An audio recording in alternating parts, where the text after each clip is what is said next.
Plus, Mayor Steve Patterson joins us live from Athens' sister city in Ukraine. And in sports, Ohio women's basketball got a big win ahead of the postseason. Newswatch starts right now.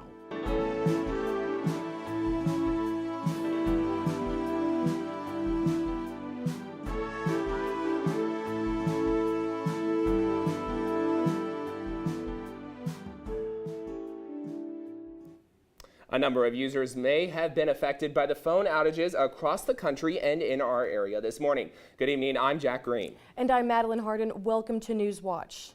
Downdetector.com reported spikes in Ohio outages throughout the morning and afternoon from AT&T, Verizon, Cricket, and T-Mobile. AT&T reported the highest number of outages, coming from across the Midwest, Southeast, and in Texas. As for the why it happened, there's no clear answer. Public safety experts say wireless network outages often occur for mundane reasons like construction-related digging or software issues. Still, the Federal Communications Commission says they're investigating the exact causes of the outages. You're taking a live look at the Nelsonville City Square, where the story today has been rain, and guess what? Even more rain. That's right, Jack. The National Weather Service is warning some areas could see some minor flooding as a result of today's downpour. Joining us today is forecaster Emily Case. Emily, how long is this rain going to last, and are we going to see some flooding? Yes, I don't think we're going to be seeing much flooding, but we will be seeing this rain continue on into tonight. Most of those thunderstorms stopping around 10 p.m., but those showers will continue until around 12 p.m. tonight. But currently, right now, we're sitting at 52 degrees and heavy rain really due to that low pressure system that we're seeing. This low pressure is really just sitting right over Ohio. And with it, there's this warm front giving us these warmer than average temperatures. Just following behind that low pressure, though, we do have a cold front, so we will be seeing things start to cool down later today. Now, today, right now, in this green area, that just shows our general margin for storm risk. Not too much to be concerned about, but if you are going outside, make sure you have that umbrella or rain jacket, and just be mindful if you're driving on the roads for extra safety. Now, right now, temperatures over the past 24 hours in Athens really started in the high 30s and heated up into the 60s, and we're starting to cool back down as the night progresses. The radar right now in Athens in southeast Ohio, a lot of rain right now on the moderate side, and that rain is going to be continuing through tonight. For that temperature, 40 for that overnight low, 90% chance of showers, and then into tomorrow, as that low pressure makes its way out of our area, we will be mostly cloudy with a high 56 and that 28 low. Just looking at our 7-day outlook, Friday, pretty warm, and into the rest of the weekend, pretty good. Back to you.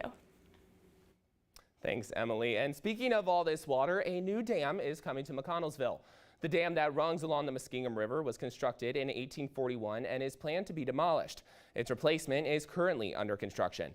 The new dam will take about 2 years to complete and will be located almost 600 feet downstream from the current dam. Athens Mayor Steve Patterson signed a sister city agreement with Austria-Ukraine last summer and is in the middle of an 8-day visit to the country. Mayor Patterson joins us live from Austria with more on how this trip to Western Ukraine is growing. Mayor Patterson, I'd say good evening, but it's actually closer to 2 in the morning there. Is that correct? That is correct, Jack. It's about 1:30, 1:35 in the morning here in Austria. That is crazy. And, you know, Mayor Patterson, we talked about your trip on our show last week. So how has it been going so far?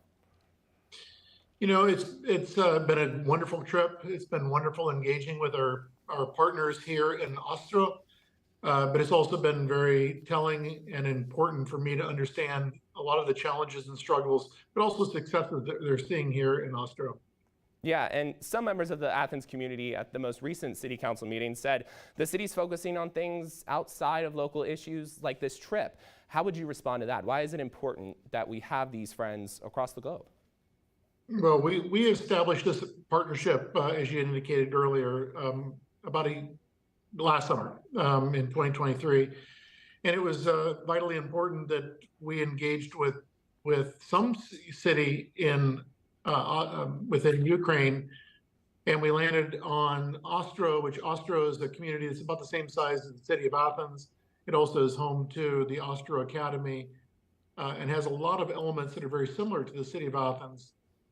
Understanding the struggles and challenges that Ukraine is going through as a nation that has been unjustly invaded by a foreign country, by Russia, and knowing what they're having to deal with. And for me to be eyes on the ground and recognizing all of the challenges, it's been quite an eye opener, which I'm more than happy to share with the city of Athens and Athens County.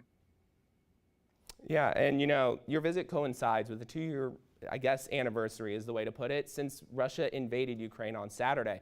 What does this grim milestone mean to you as an American just visiting and the people you've met? Yeah, it is the 2-year mark of the invasion, the full-scale invasion by Russia of the Ukraine, and the event that's going to take place tomorrow morning. Actually, it'll be on Saturday morning. In Town Square will be a pretty emotional event for a lot of the Ukrainian diaspora, as well as Ukrainians here in Ukraine, in recognizing that while the Russian powers felt that it was going to be a rapid and quick invasion and take full control of this nation has been pretty steadfast in being able to hold their ground, not only hold their ground, but to repel Russia to a large extent. But that doesn't mean that things are over. That means that things are likely to be escalated in the coming months, if not coming days. Yeah, and we talked about it last week. You took some things over from Athens to Ukraine. So what are you hoping to bring back home from Ostro? Well, I think first and foremost, bringing back what the experience is, the lived experience of those who live here in Ostro, those who live throughout Ukraine. I spent a day or two in Lviv, a very large city, the largest city in Western Ukraine. I also spent an afternoon with the government of the oblast, which is basically the state or region in which Ostro resides, the Rivne Oblast. Met with their government, understood what their challenges are, but also listened and trying to understand what we can better do to support them. And then having spent the past 4 days, and we'll round out the rest of my trip here in Ostro, had a really intense day today, to where I was engaging not only with different business leaders, but also with the school system, and to listen from not only the school administration, but to engage and get to spend some time with students and to see their art. And Jack, I have to tell you, when you look at what they're painting, you listen to their stories, you can certainly see the sorrow, because there has been a lot of students who have lost their parents, lost a father who is fighting on the front lines, or just individuals who know a relative, know a friend who's lost a parent or a loved one. It's pretty eye-opening, and something that I want to double down with the city of Athens and with the state of Ohio, not to mention the nation, and to reach out. I spoke with, or sent rather, had a voicemail that I deployed to Senator Sherrod Brown, encouraging further support in enactment of funding to go to Ukraine, but it is truly needed here in the country. Yeah, that sounds like some tough stuff. Mayor Patterson, thank you so much for joining us, and hope to have you home safe here soon. Thank you. A new online database to find all nursing homes in Ohio is now live. The Nursing Home Quality Navigator can help you find federal and state data about Ohio's hundreds of long-term care facilities. This research tool was announced yesterday by Ohio Governor Mike DeWine and the Ohio Department of Aging. The database has searchable information by location and by individual nursing home. Each nursing facility profile will feature Medicare and Medicaid star ratings. Details about bed numbers, staff ratio, and citations for possible abuse to elders are also available. And now running errands for Athens residents looks quite different than last year. Newswatch reporter Reese Thompson joins us live in studio to tell us about how local residents are adjusting. Reese. Thanks, Maddie. The single-use plastic bag ban is in full swing in Athens. And while the city is going green, local shoppers' trip to and from the store has caused extra hassle. Out with plastic bags and in with paper bags. All grocery stores citywide are filled with paper bags at the checkout since the new year. But one local store, Kindred Market, was ahead of the game using recyclable carriers since opening in 2019. Founder Riley Kinnard says getting rid of plastic bags now are more important than ever to keep the city clean. Sometimes it feels like it's already too late, which is terribly depressing, but we have to do something, and this is something. Now that paper bags are a reality for Athens, consumers are forced to adjust their regular grocery store run. Nobody likes change, so we all know that. This country definitely does not like change. While Athens is being more environmentally friendly with paper bags, some residents say that the bags are not supportive enough to carry heavier groceries. There's no handles. I mean, I think we all are like one trip kind of people. We like to load them up and go. One local says he's seen his wife struggle the most. The mother of my children, my girlfriend, she's 110-pound, little South African Indian girl. It is absolutely harder to tote out a bunch of paper bags. But Summers says the ecological benefits of using paper are worth the hassle. It's an inconvenience we're willing to deal with if this is something that is actually benefiting the environment. City Service Safety Director Andrew Chicky says the community's devotion to sustainability drive the ban. I view this as a continuation of a lot of the things that we've been talking about for a long time. Chicky also says, along with local businesses, larger corporations like Kroger have adjusted to the transition smoothly with paper stock bags easily available. Reporting for Newswatch, I'm Reese Thompson, live in studio. Thanks, Reese. Coming up, why President Joe Biden may be considering a shift in this country's asylum policy. And how vending machines may help save lives from drug overdoses. We've had a very gloomy, rainy day today, but will that weather continue into tomorrow and this weekend? Find out more when Newswatch returns. Russians have entered the city. The war has begun, and we have to tell its story.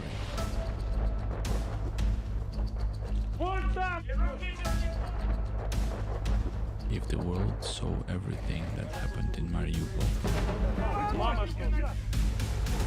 it would give at least some meaning to this horror. Tonight at 10 on WOUB.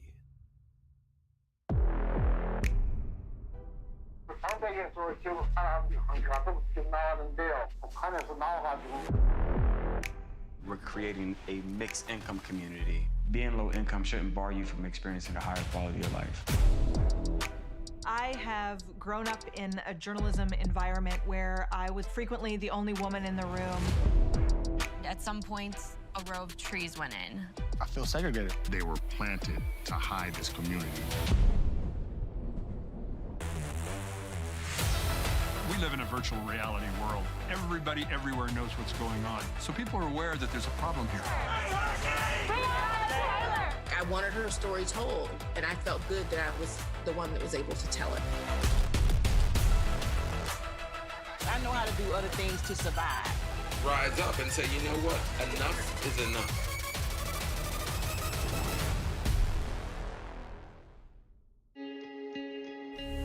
We cover all the angles. We report the facts. We find clarity. PBS is here, delivering the credible, reliable, thoughtful election coverage you need to make informed decisions. PBS, your trusted election source.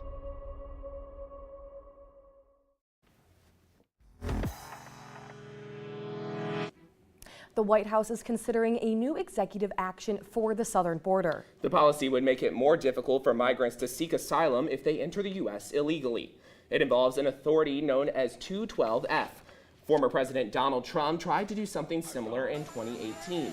A federal court ruled 212F authority does not override existing asylum law. It's not known how the Biden administration's action would overcome this. Also, right now the action is only under consideration. One Democratic strategist says Biden came into office wanting to do things differently than his predecessor, but instead Congress is driving him to be more hard-lined. His presidency saying that he was going to be different from Barack Obama and Donald Trump on immigration. He's actually pushed out more executive orders than Donald Trump on immigration because of Congress's failure to act. Biden's move follows Congress's failed attempt to pass bipartisan immigration reform that would have taken aggressive measures to decrease the number of border crossings. A final decision on it has not yet been made. Good evening, Athens. Had a very rainy, gloomy day, and that is really just due to this low pressure system that is sitting right over top of Ohio. Now, in front of this low pressure, we do have a warm front, which is giving us those warmer than average temperatures, but following behind that is a cold front, so we will be dropping down as the weekend progresses. Just local temperatures over the past 24 hours, we really started in the high 30s and heated up into the 60s, and now we're dropping back down as the night progresses. Now, looking at the national radar, mostly high pressure in the United States, except for this low pressure system that is giving us this rain we're feeling right now. This is just a map that shows the storm areas for Ohio. A lot of southeastern Ohio is covered. It's a marginal risk, so not too much to be concerned about with that. Now, taking a look at the radar right now in Athens, we are seeing a lot of rain making its way through our area, but on the mild side for now. Now into tonight, we can anticipate that 40 for that low and 90% chance of showers. Most of those thunderstorms and a lot of the heavy rain before 10 p.m., but a chance of showers from 10 to 12 tonight. Into tomorrow, though, that low pressure will be making its way out of our area and giving us mostly cloudy skies, but a high of 56 and that low of 28. Now tomorrow, as we can see, that low pressure making its way out onto the east coast. Up here, though, we do have a cold front and low pressure that will be impacting us tomorrow night. That's going to drop down and really start to cool things down Friday night and into Saturday morning. That low pressure is going to bring with it some precipitation that we can anticipate for Saturday, as well as those cooler temperatures. Looking at our 7-day outlook, again, Friday, mostly cloudy and on the warmer side, as that warm front is still going to be impacting us. Saturday, though, partly sunny skies, very much colder because of that low pressure and that cold front coming behind it. Into Sunday, though, partly sunny skies. We're going to be warming up into the next week, and a low pressure system will be making its way into the area and bringing us those showers through the beginning of next week. Back to you. More than 5,000 people in Ohio died from a drug overdose in 2022. And according to CDC data, over 55% of those instances had a potential opportunity for intervention. But now there's a new weapon in the battle against opioid overdoses. Mandy Gaither explains how vending machines are being used in the effort to save lives. It's an ongoing crisis in the U.S. Drug overdose deaths surged during the COVID-19 pandemic and have remained near record levels. You know, when I hear those numbers, I hear those in the voices of my friends. That are currently struggling with substance use disorder. Jason Hall knows the struggle all too well. He says he got sober after a battle with drug use and has personally administered naloxone to reverse opioid overdoses several times. Now he helps stock the medicine, which is known by the brand name Narcan, in vending machines like this one to make it more accessible. This work is not abstract to me in any way. You know, when we talk about statistics or when we're looking at these numbers, I have a face to put with every one of those numbers. From California to New York, vending machines stocked with harm reduction tools have been placed in areas where high numbers of opioid overdoses have been reported. In Oklahoma, some of the machines are placed along turnpikes, in casinos, on university campuses, at a library, or outside fire stations. The vending machines also offer free fentanyl test strips, which are small strips of paper that can test drugs for the presence of fentanyl, a powerful synthetic opioid that drives most overdose deaths in the U.S.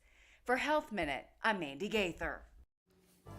Coming up in sports, Ohio women's basketball pulled off a win against Kent State. Hear from head coach Bob Bolden and more.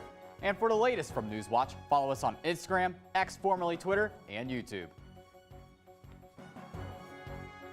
For more than 70 years, WOUB Public Media has been the place where people in our region turn to learn how stories of the past ignite the imagination of the future.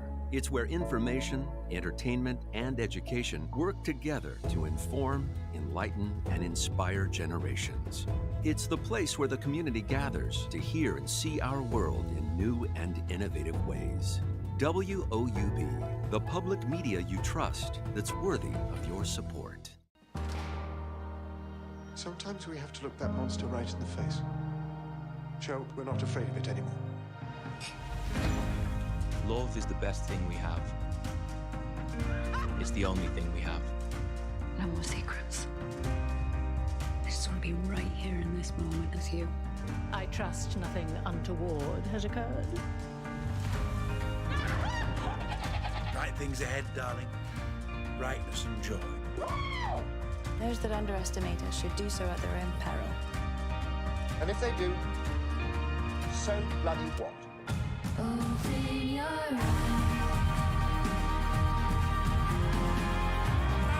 Action!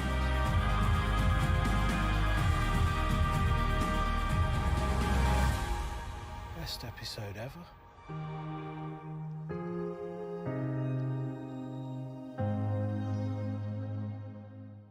I'm Rick Steves. Join me as we scale the mighty Alps. We'll travel through 5 different alpine countries and see some of Europe's most iconic mountains. Along the way, we'll conquer many of these peaks, enjoying plenty of thin air thrills.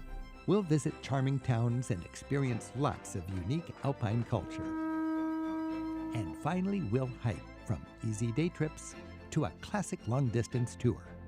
Monday at 8 on WOUB.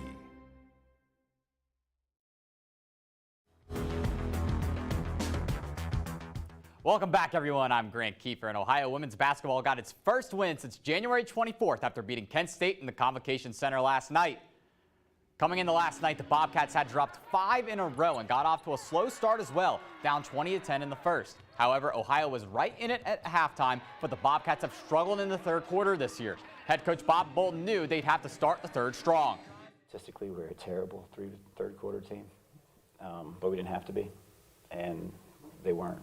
And I think that's something to be very proud of, the way they handled themselves and the energy that they came out with in the third quarter, and fought back from an early 20-10 deficit or something and battled back, and just I thought their energy from that point through the final play was. Ohio had 2 players achieve new career highs in points last night, one of whom is junior Kate Dennis. Dennis said the team's ability to step up at any time makes everyone a dangerous scorer. There really is no science behind it, or going into the games, you're not thinking oh, okay, you're going to get this much from these people. And I think that's the fun of it. And that's why we are such a good group, is everybody can step up to the plate at any given night. Now with last night's win, Ohio is back in the picture for the MAC tournament, shooting up to the 8th seed and sit there by themselves. Now, as you can see on your screen here, that was only Kent State's 3rd loss in MAC play so far. Last night's big win can't be emphasized enough for Ohio. Moving over to the high school side, the Trimble and Waterford girls basketball teams are facing off in a district semifinal matchup tonight out at Wilson High School. These 2 TVC Hawking foes will face off for the 3rd time this season. Now, Waterford has controlled this series so far, winning by an average of 25 points in their previous 2 meetings. However, Trimble head coach Joe Richards knows what the Tomcats need to do to bounce back. Waterford's, they're a very good team, won the league, obviously well coached. Jerry's a hell of a guy. We're going to celebrate tonight, and then we'll wake up tomorrow and we're going to start preparing if we're playing Waterford. They beat us, I think, 18 the second time at our place. We missed a ton of shots, and we had too many turnovers. If we can clean that up and make a couple baskets, we'll see where we're at in the 4th quarter next Thursday. Now looking at the matchup as a whole, both teams have found some recent success. So the winner of this one will take on either 4-seeded Sims Valley or 5th-seeded White Oak for the district title. That game will be on February 28th, also at Wellston, so not too far away on the calendar. Let's go ahead and send it back to you, Jack. Thanks, Grant. Still ahead, we're going to take one final look at weather, but first, here's a look at what's coming up tonight on your public television station.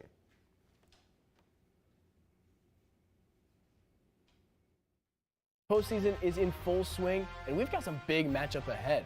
For the girls, top dog Waterford and 9th-seed Tribble battle it out for a third time this season. The 7th-seeded Athens takes on the number 2-seeded Circleville, and on the boys' side, 10th-seeded Vinton County goes head-to-head with the 7th-seeded Jackson Ironman. Episode 6 airs this upcoming Sunday at 11 p.m. and Monday at 6 p.m. And as always, we're reminding you to be heroic.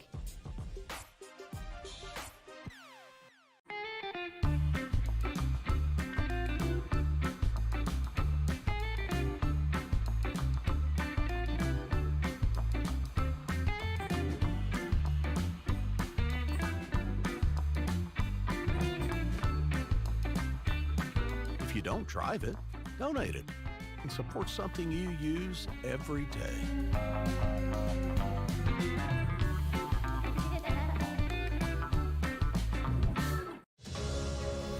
I better get started. Come on. Watch me. These are your immigrant ancestors. Wow. What an act! God, sorry. You're alive! I am! Gospel music is soul. Amen, brother. This is amazing. Are you tired all the time? Do you wish you slept like you used to?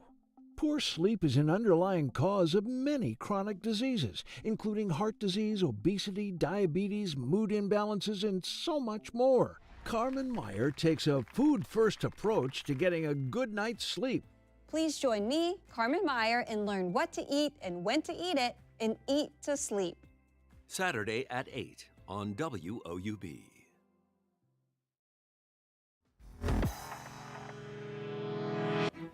Welcome back. I mean, I don't know about any of you guys, but the way that the weather's been changing, I mean, we had 70 the other day, and now today it's like freezing cold and it's raining.